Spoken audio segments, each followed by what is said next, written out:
Hello. Hello. Hello. I am coming in today extremely late to do my best and worst books of last year. And why am I doing this so late? I mean, I kept thinking that I would do this earlier, but for the last 2 years I've had a job that demands I work 50 plus hour weeks, and it's only in the last month that I've actually progressed into a contract where I now work 40 hours a week. So now I actually have a bit of energy left to film a video. I'm just getting back into normal. I'm just getting back into being my once great self. I was much greater than I am now. I'm coming back from a very, very hard fall. Alongside working, I've also been obviously reading a lot, as people who follow on my Instagram will see. And I've also been writing poetry. And the poetry I've been writing, I've been so happy with. They're the best poems I've ever written. So I'm excited for that. I'm kind of working on a pamphlet type thing for those. And I also have some upcoming poetry publication things, although I've not finished the actual poetry book yet. So I'm trying to get that done, which has also been the dilemma with filming. I'm like, should I spend, 10, 12 hours working and editing a video, or should I be spending that time writing, or sleeping, or reading? It's not easy being a cast iron bitch. It takes discipline, years of training. A lot of people don't appreciate that. But today, because it's like my last day off before I go back to work in like 8 hours for a 3 a.m. start at my job, I thought I'll film the video now, otherwise I'm probably not going to film it for like another 6 months. So I'm coming in now. Sorry it's so late, but here we are. Let's get started. It's time for Hot Topics. Now I actually have so many books to talk about. I'm just going to vaguely talk about the books I read last year. Most of the ones I'm talking about were published in 2023. I also have some books that I've read that were published in different years, but they were, highlights of my reading life last year. So I'm going to talk about those too. Now I might start off with the ones that I read right at the start of 2023. The first book I want to talk about, I think I read in the first week of January 2023, and that was Less by Andrew Sean Greer. I was actually put off reading this for years. The cover made it look like it would just be a cheap, cliche-ridden story, but it actually was so good and so impressive. It's about a guy called Arthur Less, and then he's kind of like a failed writer who just makes his living off doing basically book tours, but interviewing the actual successful writers. It details his relationship with a Pulitzer Prize winning writer, and he's sacrificing himself to the other writer's genius. So it's cynical, but also really beautiful and funny. And some of the writing in it was just so stunning. And it was kind of meta in some ways, because his partner he was with for a long time won the Pulitzer Prize. It's kind of scathing about the Pulitzer Prize, but then the writer, Andrew Sean Greer, goes on to win the Pulitzer Prize. So he must have found that pretty funny. I also love the way that the narrator was revealed at the end. I thought that was so clever. There's also a sequel to this, so let me know if any of you have read the sequel, because I might pick the sequel up, but to be honest, when I read it, I didn't think there needed to be a sequel. There's that one. The next one, Vladimir by Julia May Jonas. Now this one I had really high expectations for, because I saw Conrad from 7 Days at Sea talk about it, would it have been a couple of years ago now. And I remember wanting to read it because it sounded so clever and sexy and scandalous. And it's about this, I want to say curmudgeonly, older professor lady. I think it's somewhere in New York City. And then this hot young professor arrives called Vladimir. And then even though is she in an open relationship with her husband, she all of a sudden wants to get dick down with Vladimir. And then he's married as well, so there's a lot about ambitious young professors and that academic kind of lifestyle. But the woman narrating it is so opinionated. It's so refreshing to read a contemporary novel where they're so opinionated. So that was so juicy. And then it kind of became, surprisingly, one of the worst reads of the year. Not because the actual book, I think, is really, really good, but just the last third was trash, and it was like the author had her deadline, and maybe she had like 2 days to write the last of it. Or maybe her editors made her change the ending, so she lost heart with it. That's what it felt like by the end of it. All I'm going to say is they end up in a cabin near the woods, and everything up to the end of that scene was gold, and then it became trash. It won't wash with me. Yeah, that was very disappointing, but I would probably read other books that she brings out if they seem good as well. This is another book, The Spell by Alan Hollinghurst. I think this is the 4th Alan Hollinghurst I've read, and this one was... I feel like it was set in the early 2000s, from what I remember, and obviously it's Alan Hollinghurst, so the writing is stunning. And then it's about these gay guys. I feel like it was in the south of England. And, oh my god, I don't even remember their names. It follows a guy, he has like a kind of middle-class job, but he's also a kind of outsider because he seems like he's not a slag. He's also doesn't seem mega confident. And it's about his induction into this gay world. He gets himself into a relationship with a stereotypical gay guy. And then it also follows the gay community around the stereotypical one. And because the stereotypical one, his father is also gay. He wanted me to tell him it was daddy's, and I did.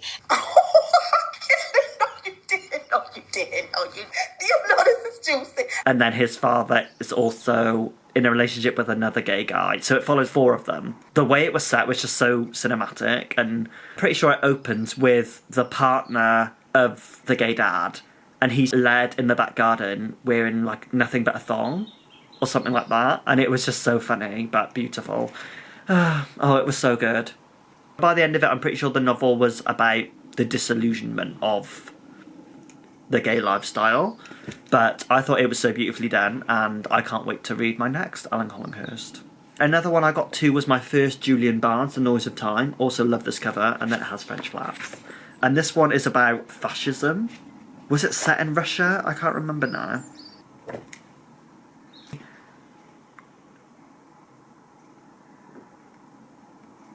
Also, look at my stud mug.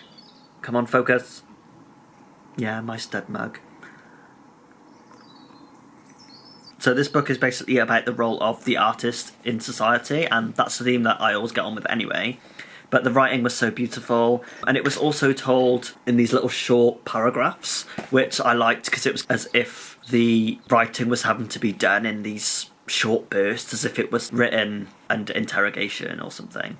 I remember there just being a scene where, I don't think it was the artist in the book, but it was the... Is he a composer in it? I think he's a composer. And I remember there being a scene where some other artist gets called before somebody like Stalin or Mussolini, some fascist like that, and he defecates in front of him because he's just so terrified that this person's going to kill him. This was probably one of the better books I read last year, and I'm looking forward to reading more Julian Barnes when I get round to that. And then another one was Torpor by Chris Kraus. This was so clever and so funny. This one was about Sylvie, and her and her husband Jerome are travelling through different Eastern European countries to try and get to Romania because Sylvie has decided that she's going to adopt a Romanian baby. Sweetie, if you don't let me come, I'll adopt a Romanian baby. I would. Well, go on then. Huh? Go on.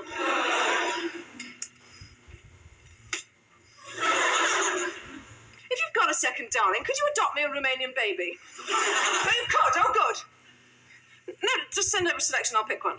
So this book's set in the 90s, so it chronicles various political situations at the time, but it also goes through a lot of Eastern European history, like modern history. This book, it was really well written. Obviously it's Chris Kraus, so it's so clever, and I think if you like I Love Dick, you would love Torpor. I did. Apparently it's part of a loose trilogy, and I think Aliens and Anorexia is another of the books.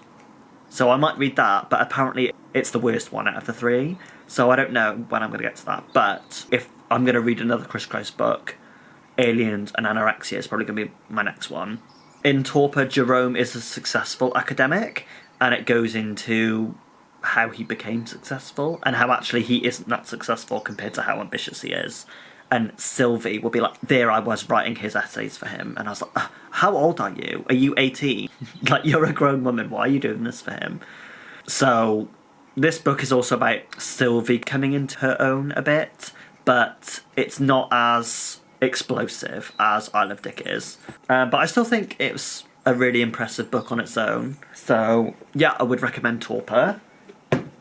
Next book, I think this was my first Patricia Highsmith, which is this Lesh Virago hardback edition of The Talented Mr. Ripley. The writing felt so pared back, which allows for you to project psychologically onto the characters. But I loved how subtly literary it was as well, because the novel starts off, you know, pretty normal. Tom Ripley is just, you know, a poor guy trying to get his fortune and he's not sure how he's going to get it. So you root for him, and then as it goes on, it escalates. And you see how things just build up to him making the decisions he does. As it starts off, I thought, oh, this is just about the American dream of maybe being middle-class Americans in the 50s. And then it got to the bit where Ripley is in Dickie's room when Dickie's not there, and he's putting on his clothes and, like, pretending to be him, and then Dickie catches him, and I was like, oh, the scene is so creepy. So I just loved how Highsmith was just ripping the veil off, I guess, Americans. Yeah, I thought it was so good. And I was very, very impressed. I also enjoyed the introduction, which in this book is by John Sutherland, and I thought it was so good because the way he talks about Patricia Highsmith made her sound so interesting. So then I wanted to get a good Patricia Highsmith biography online. I was doing some research and I found this one, which is Beautiful Shadow, A Life of Patricia Highsmith by Andrew Wilson, and this book was so good. This was one of the best books that I read last year, and it was so delightful just because I didn't really know much about Patricia Highsmith at all, so seeing the trajectory of her life, like, I didn't know she was a lesbian at all, and her relationships were interesting. I'm surprised that she's not more of a lesbian icon, but I think it's because she seems like she was quite, people would see dislikable, but I guess standoffish, maybe, and weird.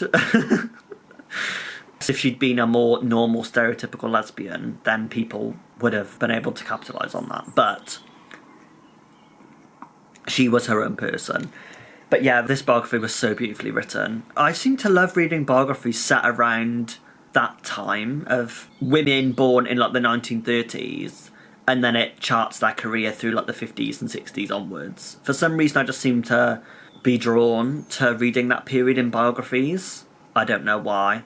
I guess it's the idea that the women were these extremely talented women who were just writing, and then they were having to deal with this extremely male-centred, male-orchestrated industry, and then they were still making their way through it somehow. If you want to read a good literary biography, this Andrew Wilson one is definitely the one to get. Another non-fiction book I read was Awakenings by Oliver Sacks, and I wanted to read this because I read a Hilary Mantel book, and at the end of the book was an interview with her, and she was talking about how Oliver Sacks was her favourite writer, so I was like, well, who the hell's Oliver Sacks?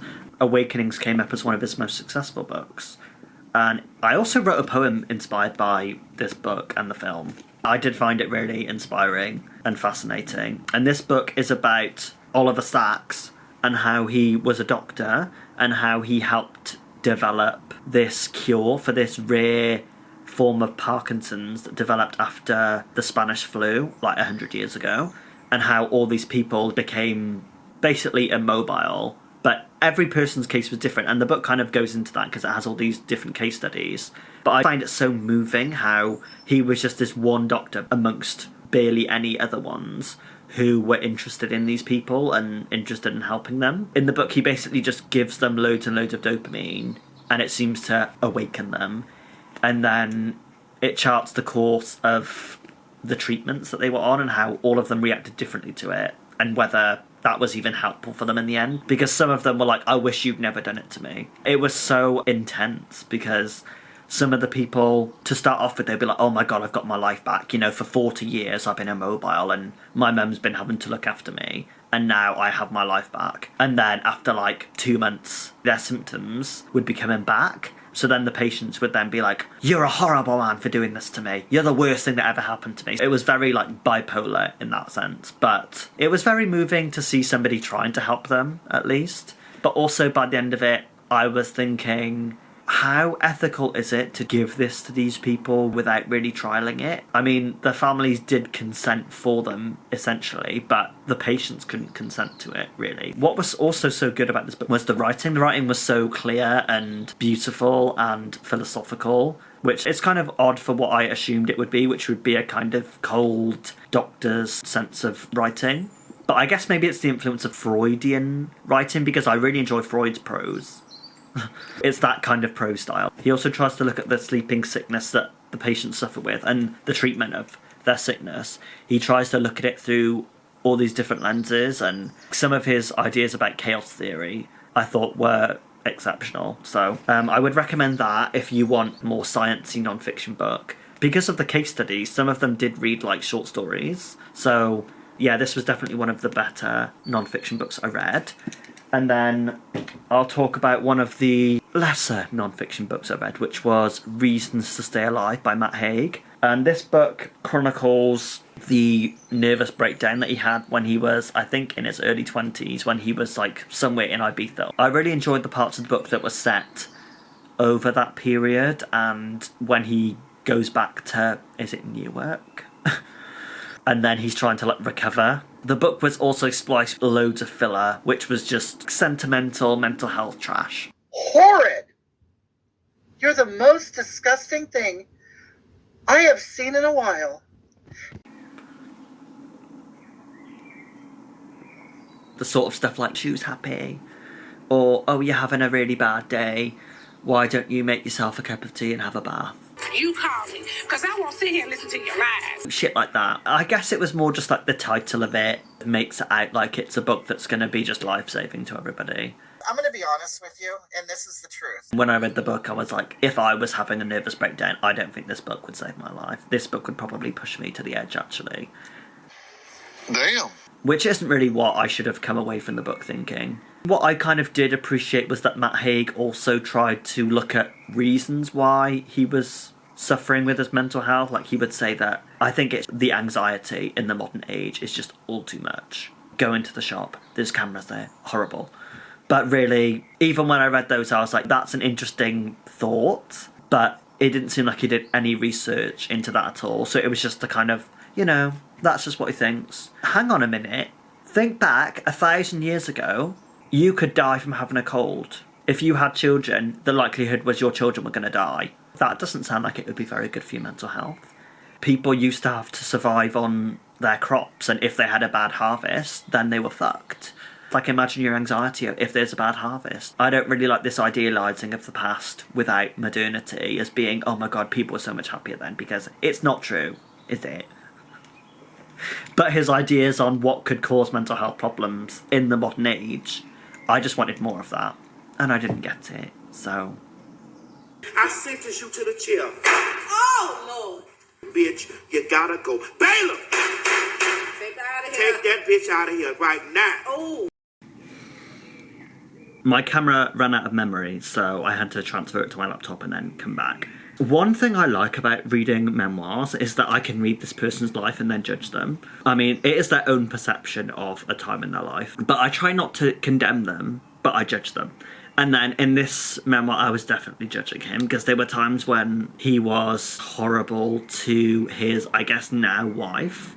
Back in, I think it was Ibiza, or somewhere near Ibiza, when he was having his Menti B, he was just like led in bed, hungover, and probably on a come down from drugs or something. And then his girlfriend was like, aren't you getting up today? And then he was just like, fuck off. Ugh. Now, if I was her, I would have been like, well, fuck you, drop dead, and I would have walked out of his life. But she stayed and helped him get better, and now I guess she's living the good life with him. But I was like, ugh, you're vile. And then there was another time when, was he a debut novelist? And then he got invited to some swanky, literary party in London. And then Zadie Smith was there, and I think she was a new novelist at the time as well. So that sounded cool. So that was cool, having him talk about that. But then he went on his own. I guess he got himself so worked up about this party. And then he was like, I'm above all these people. I'm a genius. And I will stand in this room alone like a genius that no one can understand. And I thought, you need to sit down, Matt Haig, because you are far, far, far from a genius. I can appreciate the honesty he's writing with, but it was also kind of fun being able to judge him, or the version of him that he's depicting here. I also haven't read any other Matt Haig. I know The Midnight Library is mega, mega popular, but it sounds absolute garbage. Are there any books of his that aren't total garbage that you would recommend? Because I am open to reading more Matt Haig, but I'm not open to reading everything by Matt Haig. Now, one book that was published last year that I wanted to get to but didn't actually end up getting to was Perilous Times by Thomas Dealey. This is meant to be a fantasy novel about an Arthurian knight who's born into modern day Britain. I've just not been in the mood to read about that. So I've been saving it for when I am in the mood for it. Back at Christmas, I got a Robin Hobb trilogy gifted to me. So I think I'll read that and see if that fires me up to read more fantasy stuff. I am glad I bought it, but I'll get round to it when I get round to it. I'll talk about another book that I read last year, and that was We Need to Talk About Kevin by Lionel Shriver. I remember watching the movie of this about maybe 7 years ago with Tilda Swinton in it and loving it and finding the husband in it so hot. And in this book, the husband is made out to be really hot. He's meant to be some burly, bulky American linebacker type person, but also he's seen kind of oafish and stupid. But I loved the narrator of this book. I loved how stuck up she was and judgmental. I loved that she drove a Volkswagen Beetle, the late 90s, early 2000s Volkswagen Beetle, which are just iconic cars. And I want one day. So I love that she drove that book. But essentially, this is not a fun book. It's a really sad book. But then, I don't know. Should this book be a fun book? Because the book chronicles Ava telling the story of how her son Kevin shot up a school. And the book is told in a non-linear fashion, but it does go back and forth in a way that leads up to the day of the mass shooting. The way it was told non-linearly was done just so well, and I feel like it so deserved to win the Women's Prize. Obviously, it's a very intense book. It's a book kind of about motherhood and how much you're willing to put up with as a mother. To me, even though in lots of ways she wasn't a perfect mother, she was still a better mother than I would be if I was ever a mother. Like when he's having a trial, she gets him a really good lawyer. And I'm like, why are you paying to do that? After what he did, why would he need a good lawyer? Why do you care? But also, at the same time, is she doing that because she's such a good mother and she would sacrifice anything for her child? Or is she doing it because she also had a lawsuit against her because some of the other parents thought that she was to blame as well? So I guess it was also a selfish reason why she got a good lawyer. But I thought she was such a fascinating character because she saw herself as so worldly and so educated and so political. I thought she is probably the only person in this town that you could imagine that she would have a school shooter child, because she does seem so narcissistic that it would be interesting to see how she coped with this. I would happily reread this book. Oh, it was so good. So witty. And I mean, even like the day of the school shooting, the way it builds up to it, you see it kind of through Kevin's perspective, the actual day. And even the part where he's in the, I don't know what you call it, in the sports hall, and then he's shooting everybody. And the way he describes it is as if he's playing like a Call of Duty game, and as if it's, oh my god, such a fun day. I wondered if Lionel Shriver just got a kick of writing that scene. It seemed like she got a kick out of writing that scene. But yeah, this was such a good book. I also hadn't heard about any other books that she'd written, so I bought Big Brother, which is meant to be about a guy who has a big brother who's severely obese. So I'm going to read that one too and see how I find that one. And then I also bought her most recent book called Mania, which is meant to be interesting. It's meant to be a book about a society where you can't call people stupid anymore. So it's meant to be very much like an anti-woke novel. I'm sure she's getting a lot of backlash about that. And it's also meant to be really, really repetitive. So I will say that I don't particularly have high hopes for this. But I am interested to see what it's like. The orange and turquoise blue is a kind of nice colour scheme going on, but I've seen the upside down ice cream before on covers, so the actual picture doesn't do a lot for me. But yeah, let me know if you've read any Lionel Shriver books and which ones of hers you'd recommend. Another book I forgot to talk about was Beyond Black by Hilary Mantel. I got this one from the library, and this one was published in maybe like 2005 or something. Beyond Black chronicled a woman, I think her name was Alison from what I remember. She was a kind of mystic, and what do they call her? Like a clairvoyant, spiritualist person. And it also follows the lady who becomes her agent or publicist. It was set on the outskirts of London, and it follows Alison as she rises to new heights in her spiritualist career. Obviously it's Hilary Mantel, so the prose is gorgeous. And it was interesting how, just as a spiritualist, her life is so kind of on the sidelines to what a normal person's life would be.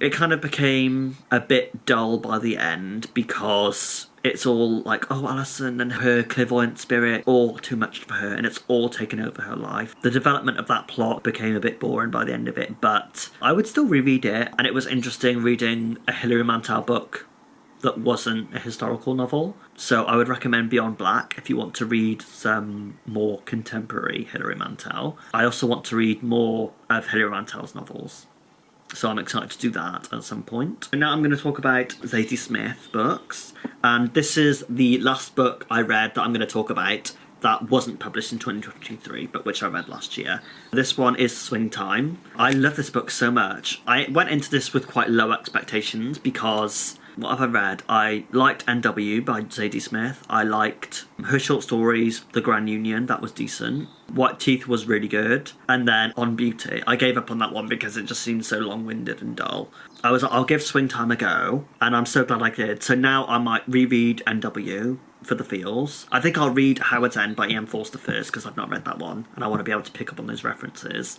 And then I'll probably give On Beauty another go. But this book was so good. It felt like the kind of Elena Ferrante style of these two gals that grow up and they're in competition with each other, but also friends. And you see them grow up together and how their lives disperse from one another and come back to each other. The writing just felt so easy and effortless in it, and it felt like a more talkative style, but it was still really well handled. It was set in London, and I loved that it felt so British as well. And it was also so funny, like the bits where the girls were running around at school and were they calling each other slags, and I was like, this is such a British school. The narrator, she goes on to become like a PA to this pop star who seems like the British equivalent of Madonna. I loved reading about that. That was so juicy, reading those bits.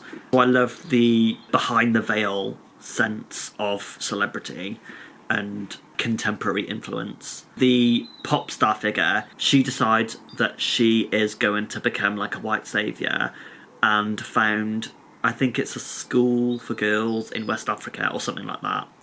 And then it's the PA that actually has to try and help do the dirty work to try and make that happen. And that also kind of reminded me of Madonna and how she founded that school in Malawi. And it goes into all the different power dynamics in play with that. This may be my favourite Zadie Smith, but I'll have to reread NW, I think, and see whether it holds up. But yeah, I would recommend this one if you've not read this one. And now I'm going to move on to the novel Zadie Smith published last year in 2023, which was The Fraud. This was also one of my top books of last year that I read because it was such a surprise to me to read it. The way people were talking about it, it seemed like it was going to be a letdown. People said that it was written in very short chapters and that they had to do loads of Googling alongside it. But back in October, I think it was, Zadie Smith came to Manchester to do, a talk promoting the book. And hearing Zadie Smith talk about it in person, it seemed so clear what she was trying to do with it. So I didn't even really have to Google much about the book. The novel chronicles a lady called Eliza, I think it is, and she's also known as the Taj. I like that she had a nickname in it because that seems like something that was more of an upper middle class kind of thing, where people would give themselves these nicknames. Like, I remember reading a Virginia Woolf biography by Hermione Lee, and in that, I think she was known as the Goat in her family, which is fitting. But I love that Zadie Smith had those kind of details in it. When Zadie Smith was talking about it, she described it as a historical novel written through the contemporary lens. I mean, all historical novels are kind of written that way, really, because they're written by a person living contemporaneously to when they were writing it. But I got what she was saying with it, because the woman in it, she is bisexual, I think. So that, I guess you could argue, is a kind of contemporary sideline to it. And the novel chronicles the mediocrity of the popular. It follows Eliza, who is sister-in-law, I think she is, but also the kind of literary assistant to William Ainsworth. So it is based on real people that existed, but it dramatises it, and it doesn't stay necessarily historically true, but it makes a good novel out of them, I think. And it follows Eliza and her fascination with the Tichborne trial, which is where somebody pretended to be somebody else to claim to be the heir of the Tichborne fortune. So it was fascinating and comical seeing the trial through her eyes. And it also chronicles activists at the time and these like middle class women who would go about militantly campaigning for these causes, and how Eliza kind of snipes from the sidelines about those people. I enjoyed it for that. I also think the short chapters worked in the novel's favour, and I think a lot of the people that don't like it are probably people who only read contemporary novels and they don't read a lot of historical fiction. Speak my mind, I say it how it is. It's the truth. And I haven't even read that much Charles Dickens, but I still thought the way that she talked about the era was written so well. Yeah, I was so happy to have read this book, and I think it deserves more praise. And I think props to Zadie Smith for doing something different. And now I think all the books I have left are books that were published in 2023, so I'm going to talk about those ones next. First up out of those, we have Shy by Max Porter. I think it's only 120 pages or so, but I gave up on this by about the 50-page mark. It's about a boy called Shy, who is like a down-and-out bad boy who's not getting on well with school. And I think he's in not a juvenile specialist school, but the kind of school where troubled teens go to. So he's in that, and it's very much stream of consciousness. My camera ran out of battery, so I had to come back again. I think if you liked The Curious Incident of the Dog in the Night Time by Mark Haddon, you would like Max Porter. And I actually did like that book, but 50 pages in to Shy, barely anything had happened. And I heard Charlie from Charlie Brooks Reads say that it's best to read the book all in one sitting. So I've not thrown the book away. I might come back to it another time. But based on what I read, I was like, is this worth reading another 50 pages of this? Because so far from what's happened, it felt like it could have just been a good short story. But lots of people seem to like this. It didn't really do wonders for me. Sorry. What are some other books I'll talk about? These ones I got from the library. Next one was Small Worlds by Caleb Azumah Nelson. Now, I read Open Water by him last year, and that book, I think, ended up being one of my worst books, just because I feel like the way it talked about contemporary society was so sentimental and cloying, and I feel like the writing wasn't especially brilliant. It felt cliched, but I was like, I'll give him another go with Small Worlds, and I'm glad I got this from the library and that I didn't have to pay for it, because this one I gave up on by like page 35, I think, and I was really looking forward to it because when I read his short stories, I think it was called Prayer, that short story, his writing in that is just excellent. But then when I've read his novels, they've seemed so lifeless prose-wise, and this book, Small Worlds, seemed like it was going to be more of the effusive writing that he's done in his short stories. But it started off well, it was really beautifully written, then by like page 15 it repeated the same simile like 3 times, and it seemed very musical, and it was set on what seemed to be like an estate in London, and everybody was just chilling out in the summer, blaring music, And then it talked about a guy holding a beer bottle like a grenade. Okay, that's a big contrast, so I guess that's building up to something. And then the next page, I think it described something that he was holding in his hand again as being like a grenade. And then it did it a third time, and I thought, I don't really get what's going on here. This seems kind of lazy writing. I guess that was meant to be more like a lyrical thing, like with song lyrics where the chorus gets repeated again. But already going in, it felt very manipulative. So it just seemed like it wasn't going to be for me. But if you've read that book and you really liked it, tell me why you liked it, and maybe I'll get it again. Another one that was definitely one of my worst books of last year was Cursed Bread by Sophie McIntosh. And that one I also got from the library, and I'm glad I did, because it had a really, really interesting premise where it was set in this semi-bougie French town during the summer, I think it was, and it's based off a real event that happened in the 50s, I think, and the bakery in this town, everybody in the town seemed to die of poisoning or something, and everybody thinks it was the baker having poison in his bread. That is such a good premise for a story. And then reading the novel, it seemed more like a novel about a bitter woman who's in an unhappy marriage in the town. And then it had stuff about the cursed poison bread in the background as a very, very ill thought out subplot. How can you make such an interesting premise so boring? You have a spotlight on you. We expect you to answer. Now, I will say that the writing was fine. Particularly the first 50 pages I thought had really good writing, but the rest of it seemed quite lax. What I did appreciate in the writing was the atmosphere. I thought she captured this languorous French summer well, but I think what didn't work about the novel was that the way that she captured scenes felt more like short story writing. I read a short story in her, I think, best short stories of 2023 or 2021. So I think the scenes she writes tend to work well in a short story setting, but in a novel form, they don't build on each other in the way that a novel often needs them to do. I don't think it deserved to be on the Women's Prize for Fiction. She must have an excellent agent for that novel to get listed for that. Apparently, The Water Cure is meant to be good, so I might read The Water Cure, but I'll probably get that one from the library as well. Alright, let me move on to the next fuckery. I read some books on the current Women's Prize list, so I will talk about The Wren by Anne Enright. I don't really think deserved to be on the Women's Prize list either, sorry. It was about a woman called Carmel who was born in, I guess, like maybe the 60s. And then it follows her daughter who's, an ultra-millennial. She's called Nell, and she's not an influencer, but she works with organising the influencers' accounts, I think, on social media. And she's just so cool and so trendy. And she goes to all these cool places. She irked me, obviously, but I loved the parts about Carmel. I thought it could have just been about her, and I'd have loved it. So it follows their relationship as a mother and daughter, and it also tries to broach the divides between the generations.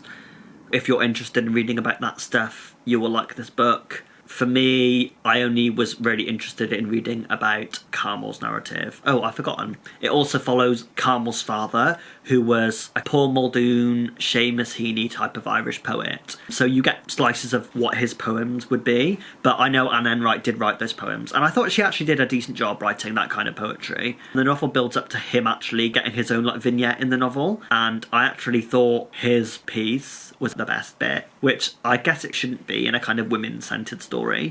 But I thought that the way she captured Ireland in that era was done so beautifully, because it was a Catholic community, and you follow him as this girl-crazy young guy following this girl around, and then because he kind of comes on to her, the family then turn on the girl as a kind of harlot, and they cut all her hair off, and that just seemed so bizarre. And then you also got a scene where he's badger culling, and that scene was just so evocative, and that's really well done as a generational exploration. But then it makes the more contemporary narrative by Nell seem really dull and trivial. There were elements about it that I did like, but for the most part it felt flat. He's nice, but not so much amazing. There were some parts of Nell's perspective that I thought were done well, like when she sees her grandfather on TV being interviewed. That was interesting. And the kind of literary legacy that he has over her life is interesting. But most of her narrative felt very basic. But I guess it was Anne Enright trying to talk about how Irish nationalism has become a kind of global scene. Was it my favourite Anne Enright? No. I would say that Actress was my favourite Anne Enright. And I think Actress probably deserved to win the Women's Prize. Will this go on to win the Women's Prize? It could do, but I don't think it deserves to. I don't think it's the best Anne Enright, sadly. And then another Women's Prize book that I read was In Defence of the Act by Effie Black. This was her debut novel, and it was by Epoch Press. So I love that they had a small press on the prize list. And this book is about the narrator, Jessica. And Jessica is a scientific researcher, and she's researching into suicide and suicide in like animals, like spiders and things like that. So that was an interesting take. What I really enjoyed about the novel was the way that it handled contemporary life. I thought that was done in a really kind, beautiful way. You know your onions, don't you, Jazz? One of the first scenes in the book is Jessica as a child, and she's carrying this cup up the stairs, and the way that scene built to what happens was done really, really well. It became burned into my memory, that scene. But then that scene kind of got repeated again. So by the end of the book, that was not as powerful as it was to start off with. So I think this was a really good debut that deserved to be on the Women's Prize list, but I don't think it's one of the best books ever. The theme of suicide does loom over the book. I think particularly one of my favourite parts of the novel was when she's at university, and I thought the way that she then got to pick her own chosen family from her own fractured family was done really well. It also didn't sentimentalise it either. She is a kind of narrator that you root for, and I liked that as a lesbian narrator, it wasn't done too loudly. It just kind of felt effortless and confident. The ending was the weakest part for me. It felt like the author just had to like tick a box thematically. And also, because what happens to a character that I didn't feel particularly moved by, it didn't have the emotional gravitas that I think it was meant to. So maybe that's why it didn't make the shortlist. Not good enough, Chucky. Sorry. But I do think that she is a writer to watch, so I'm so glad that I read this book. I'll talk about another book that was The Shard by Bret Easton Ellis. Also, this is probably one of my favourite covers of the year. And The Shard chronicles a character called Brett in the 80s, and it's him at this really cool top-notch private school in LA, and they're all so rich, they're all so popular, and they're driving around in their Porsche 911s to school. And they all think they're going to be the next big things. I loved reading it from that perspective. It was so nostalgic and ironic, because Bret Easton Ellis did go on to become very famous. But the novel is kind of aware of that as well. It was told kind of like Swing Time by Zadie Smith in a very talkative fashion, in a way that felt very easygoing. So I really enjoyed reading it from that perspective. The Shards was my first Bret Easton Ellis, so I did go into it wondering if I should start with reading him from there. But because the writing was so easy to get on with, I would say that it probably is quite a good place to start with Bret Easton Ellis. I knew he wrote American Psycho, but I hadn't read American Psycho or watched the movies or anything, so it gave more mystery to the book for me, because Bret thinks this new character, Robert, is a serial killer. So I was like, well, I guess he is a serial killer.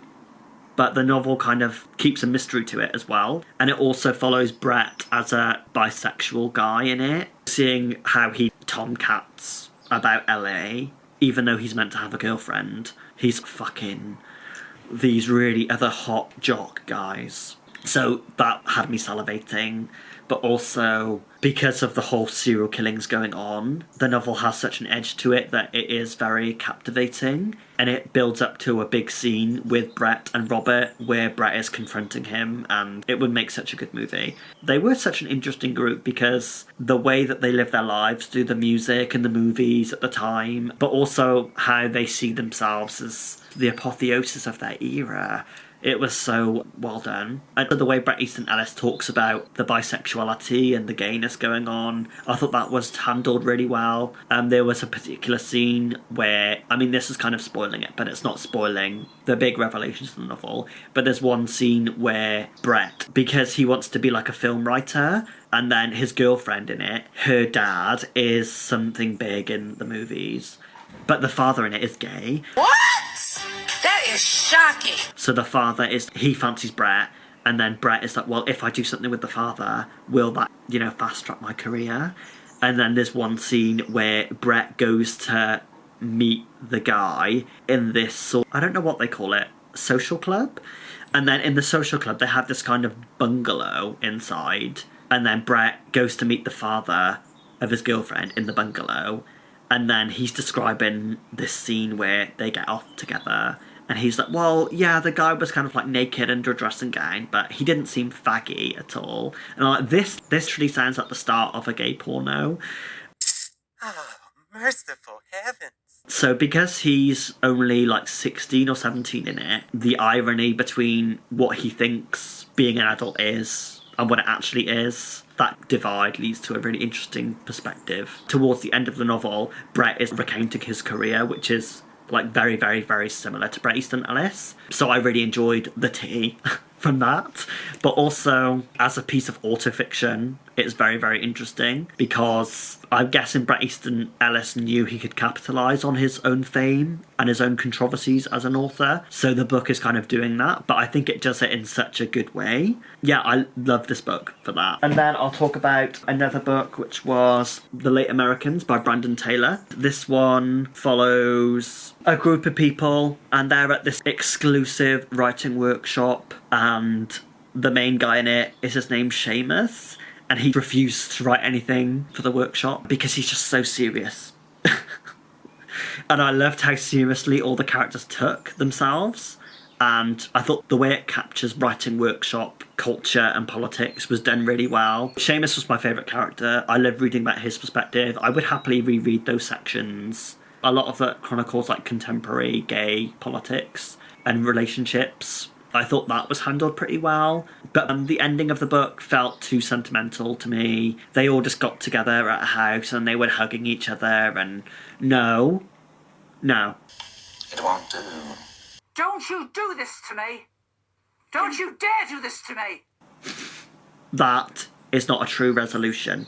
Because before that, they would get into arguments and they wouldn't really argue with each other. They would start a discussion with each other, or they would try to hold each other to account for things. And then they would be really sensitive over something. And then they would end up saying, fuck you, to each other. And that was the end of the argument. And that happened like at least 3 times, where they would just argue and say, fuck you, I'm done with you, to each other. And that was the height of the argument. I wish more had been done with those arguments, but I still think writing-wise, it was so beautiful and such a brilliant departure from the writing style of his debut Real Life, which I read almost near the start of when I started this channel 4 years ago. Brandon Taylor is definitely one of my favourite contemporary writers. Yeah, so I'd highly recommend that book.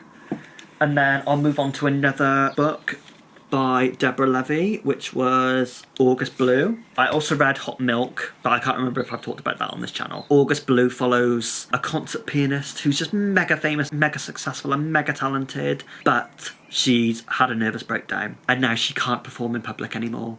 And she's dyed her hair blue, and it follows her trying to work out her relationship with her mother because she was adopted, so she never really knew her mother. So the novel kind of goes into that a little bit, and the novel also goes into her relationship with her benefactor, who got her into concert pianist stuff and recognised her talent, and how she has to kind of account for that talent constantly, and how she tries to give back to him all the time. The writing was stellar. It opened with her trying to buy these little mechanical horses, I think they are, and then the other woman in the shop buys the horse before her, and then she keeps seeing this woman in other places, so this is kind of doubling going on. So that gave the novel a really interesting dynamic, but by the end of it I was like, this could have been delved into a lot more.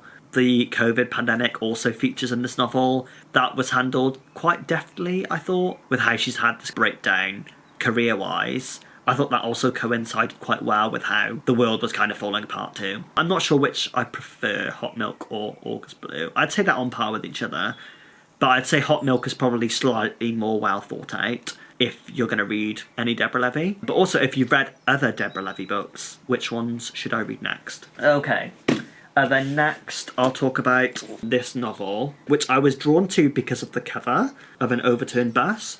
And this novel is by Nathan Thrall, and it's called A Day in the Life of Abed Salama. This novel follows a real-life incident that happened. When I bought it, it was in the new fiction category in Waterstones, but I've seen it other times in the non-fiction section. And that's because this novel deals with a real-life incident that happened in Palestine, and it happened on the border between Israel and Palestine. This book goes into the more recent history of the Israel-Palestine conflict, and it goes into everything from, I'd say, like the 1970s that led up to the disaster that happened with the school bus and the effect that happened on the families with, you know, all the children that died on that bus.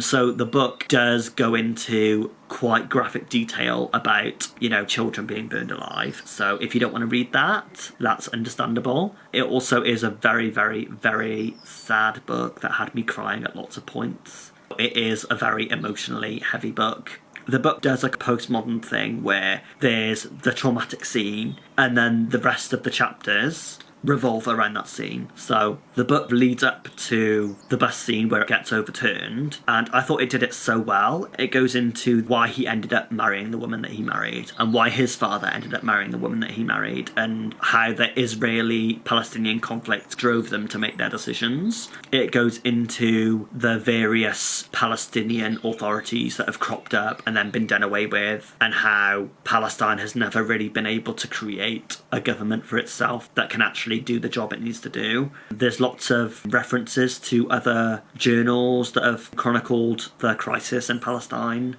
so I like that I could check those references if I needed to. I will also say that the title of it is kind of boring, A Day in the Life of Abed Salama. I feel like he could have had a much punchier title, but I think because it is a real life story, the author wanted to pay homage to the guy for letting him tell the story. Some of the most fascinating moments in the book were the moments where you get to see how the Israeli-Palestinian conflict has just affected the minutiae of these people's lives. For instance, with the school bus, there were like engineering parts that were defective, but they couldn't source new parts because they couldn't get those parts in through customs because of the divide at the borders. But what also stuck out to me was the way the women were treated in this novel. I mean, the men don't have good lives, but the women seem to have hardly any agency at all. Like, there were scenes where the guy can't marry the girl he wants, so he marries a different girl that he doesn't really love. And then, you know, he's not happy, so he just takes another wife, and then the wife, basically her whole reputation in life is ruined because of that. And then there was another scene where a woman, her child dies, and then the whole family turn up at the hospital and they blame her for the child dying. It was just hard to grasp what that must be like for a mother to deal with. Her child's died, you think she's not feeling bad enough, and then the whole family turn up and berate her for it. Horrible. I think another novelist would have gone into the way the women had to live a lot more. So I feel like the novel wasn't totally well-rounded, but I do think that it was a very compelling, heart-wrenching story. So I would recommend the book, especially if you don't know that much about more recent Palestinian history, because I didn't really know that much about it. Yes, would recommend this. And then the next book I want to talk about is Birnam Wood by Eleanor Catton. Now, I gave up on the Luminaries when I tried that because at the start of the Luminaries, they're all these men sat in like a pub or something in New Zealand, and they were like, oh, let's go and mine the gold, and it seemed so boring to me. But obviously, apparently, the novel gets a lot better than that, but from the off, that seemed so boring to me. But Birnam Wood, also look at the edition I have, so lush. But Birnam Wood is very different. It follows this very left-wing gardening group, and they basically break into rich people's back gardens and plant vegetables in there. And it follows this guy he has like a big house, and then he's won an OBE, but he doesn't live in the house. And then the vegetable people, they decide to plant vegetables in his back garden. This billionaire who owns a drones company, he's using the land. So the girl planted the vegetables. She's scouting to plant the vegetables there. And then she sees him and she's like, what are you doing here? And he's also like, well, what are you doing here? You're not meant to be here either. It is very much a contemporary novel. It's a contemporary piece. It's about loads of things. It's about environmentalism. It's about online cultures, countercultures, radical politics. It's also about the Commonwealth. Yeah, it had such a broad scope to the novel. I also enjoyed the Macbethian subtext of the novel. I thought that was done really well. It also is a thriller, so it builds up to this whole scene at the house that the rich guy owns, where all the vegetable people have all like in camp. Basically, it centres on the vegetable people. They all begin to cooperate with the billionaire because the billionaire is like, I will help fund your environmentalist co-op and I will help you become a mainstream charity, basically. So yeah, that was kind of far-fetched to me. I didn't think that they would really pair with him. But, you know, for the novel's sake, I could put up with it. Some of the plotting towards the end I thought got quite thin, but it was still a really, really good read. So I would recommend Birnam Wood if you want a contemporary thriller. I'm telling you right now, it's good. Amazing, show-stopping, spectacular, never the same, totally unique, completely not ever been done before. Yeah. And then the last book that I'm really going to talk about is Yellowface by Rebecca F. Kuang. Now, I haven't read any of R.F. Kuang's stuff before. I know she's written fantasy novels or dark academia type fantasy stuff. Or is it like dystopian fantasy type stuff? I don't know. But that stuff kind of seems very YA, and I don't really read much YA stuff, so I haven't read her things. But I was interested in Yellowface just because I felt like reading about the contemporary publishing industry, and because it's sold as a satire, I thought it wasn't taking itself so seriously. I went into Waterstones one day and I started reading the first page and I was like, oh, this sounds like it'll be a breezy novel to read. And I did read it in one day, I think, so I did appreciate that it was a quick read. I thought the writing was fine, but it didn't seem like anything particularly special. Was it a satire? I guess it kind of was a satire, but it wasn't really funny in that way. It just had ridiculous elements to it. It's narrated by June, a bored white lady who is a down-and-out novelist, and she's stuck with her agent who doesn't care about her and doesn't want to champion her books. And then it follows her and her friendship, or acquaintanceship, really, with Athena. And Athena is, I think, basically R.F. Kuang.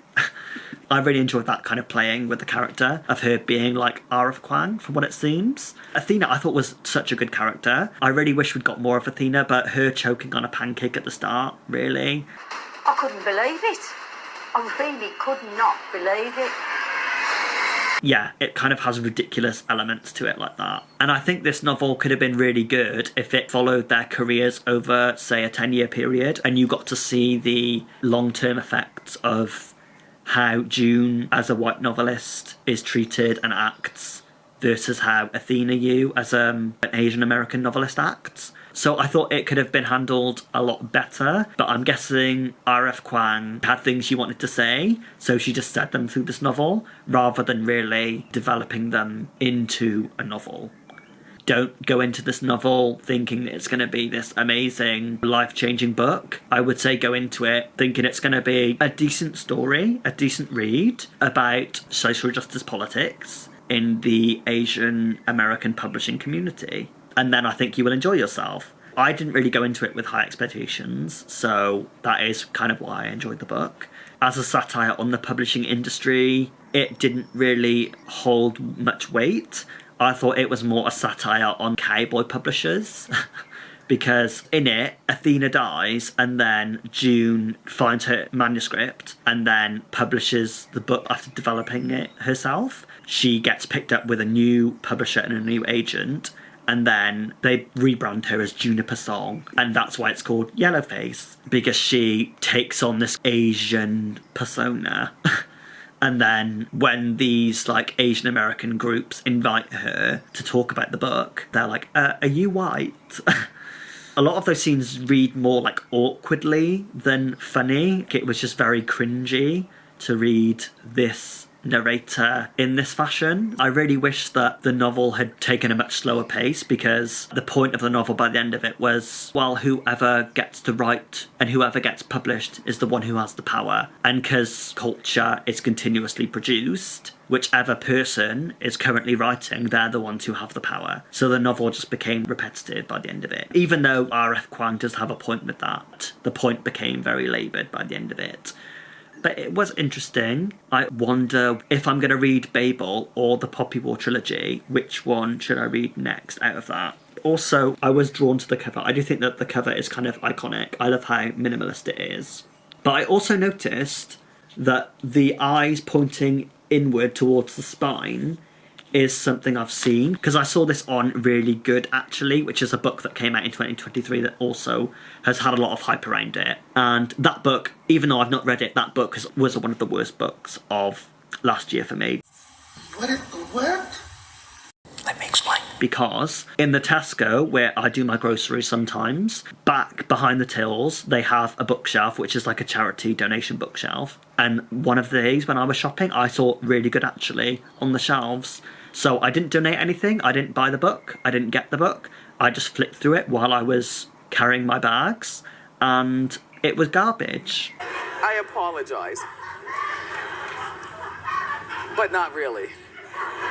It is what it is. It was very much like Amy Schumer style comedy about a divorced woman who I think has a vibrator in it. She kept mentioning that from what I flipped through and saw. But that book, Really Good Actually, also has the thing where the eyes pointing in with the spine. But on Really Good Actually, the eyes, at least on the British edition that I saw, seemed very much like, oh my god, it was so quirky and out there. And yeah, that book has had so much hype and it doesn't deserve it at all. But if you do like Amy Schumer's type of comedy, you probably would love Really Good Actually. But that book I hated. I hated the title. Really Good Actually, so smug. Scum, scum, scum.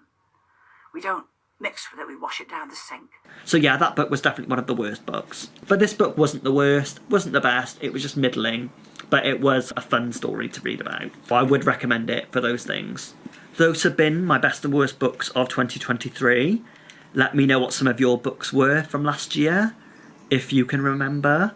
I'm hoping to make more videos, but I will see how long this video takes to edit and how much energy I have. I am hoping to kind of do one video a month, but we'll see. Thank you. Thanks for watching. Bye.